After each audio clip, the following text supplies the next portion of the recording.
తెలంగాణలో పార్టీ మారిన ఎమ్మెల్యేల అనర్హత పిటిషన్ పై విచారణ సందర్భంగా సుప్రీంకోర్టు కీలక వ్యాఖ్యలు చేసింది.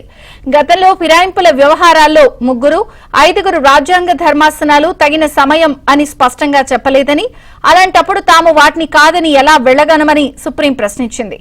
ఉన్నత ధర్మాసనాల తీర్పులను తిరిగి ఎలా రాయగలం అంటూ జస్టిస్ బిఆర్ గవాయ్ ధర్మాసనం పిటిషనర్ల తరపు న్యాయవాదులను ప్రశ్నించింది.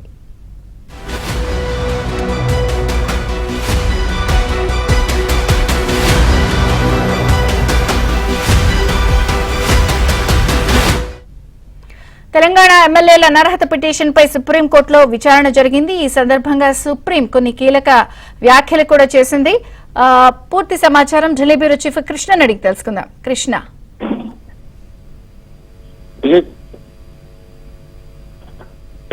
ఎమ్మెల్యేలకు సంబంధించి అనర్హత పిటిషన్ల పైన సుప్రీంకోర్టులో విచారణ ప్రారంభమైంది.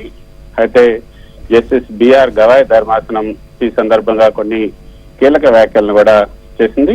పిటిషనర్ పాడి కౌశిక్ రెడ్డి తరఫున సీనియర్ న్యాయవాది హరియామ సుందరం వాదనలు వినిపిస్తున్నారు.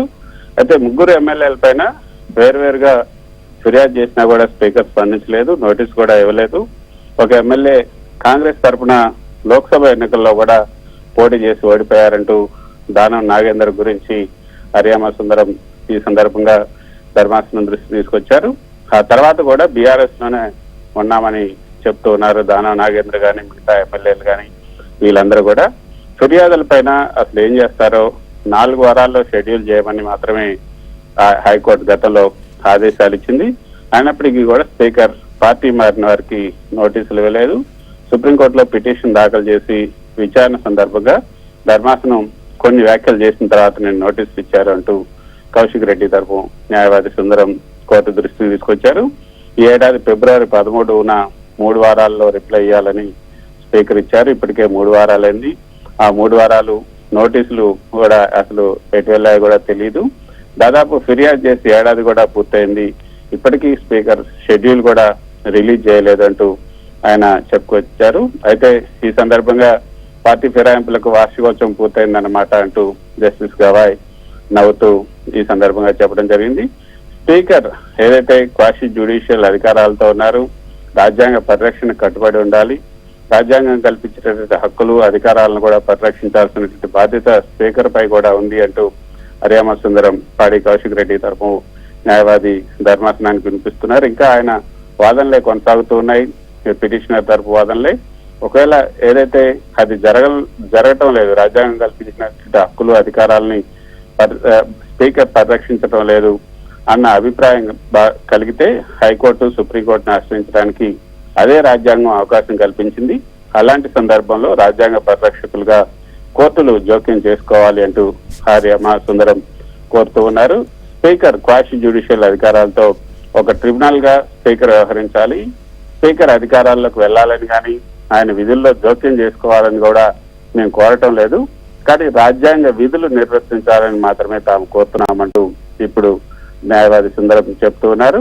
అయితే ఈ సందర్భంగా ధర్మాసనం గతంలో ఇలాంటి వ్యవహారాల్లో 3 మెంబర్ బెంచ్, అదేవిధంగా రాజ్యాంగ ధర్మాసనం 5 సభ్యులతో కూడినటువంటి రాజ్యాంగ ధర్మాసనాలు కూడా స్పీకర్ కు ఏదైతే తగిన సమయాన్ని నిర్దేశించకపోవటం, అంటే ఇంత టైంలో టైం ఫ్రేమ్ ఏమి కూడా ఇవ్వకపోవటం అన్న దానిపైన స్పష్టంగా ఉంది. కాబట్టి అలాంటప్పుడు వాటిని కాదని, అంటే 5 ధర్మాసనం 5 సభ్యుల ధర్మాసనం రాజ్యాంగ ధర్మాసనాలు ఇచ్చినటువంటి తీర్పులను కాదని మేము ఎలా ముందుకెళ్ళగలం, ఉన్నత ధర్మాసనాల తీర్పులను మేము తిరిగి రాయలేం కదా అంటూ ఈ జస్టిస్ బిఆర్ గవాయ్ అభిప్రాయపడ్డారు. అయితే విజయ్ చంద్రిక, ఈ సందర్భంగా మనం ఒక విషయాన్ని మాత్రం చెప్పాలి. ఏదైతే స్పీకర్ తరఫున స్పీకర్ కార్యదర్శి ఇచ్చినటువంటి రిప్లై ఉందో, ఆ రిప్లైలో చాలా స్పష్టంగా ఈ యొక్క ఏదైతే ఇందులో సుప్రీంకోర్టు జోక్యం చేసుకోకూడదు అంటూ ఆయన ఇచ్చినటువంటి రిప్లై కూడా ఇప్పుడు ధర్మాసనం యొక్క అభిప్రాయాన్ని మార్చిందని చెప్పొచ్చు.